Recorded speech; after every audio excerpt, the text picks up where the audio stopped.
Chia seed water के 8 शानदार फायदे। नंबर 1, वजन कम करने में मददगार।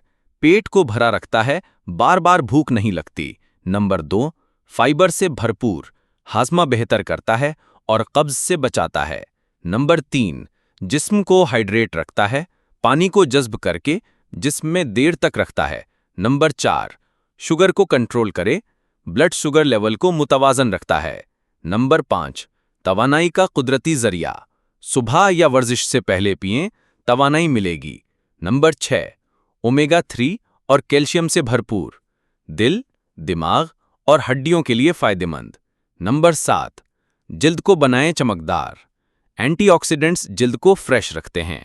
नंबर 8, बनाना आसान और सस्ता, सिर्फ 1 चम्मच चिया, 1 गिलास पानी, 30 मिनट में तैयार।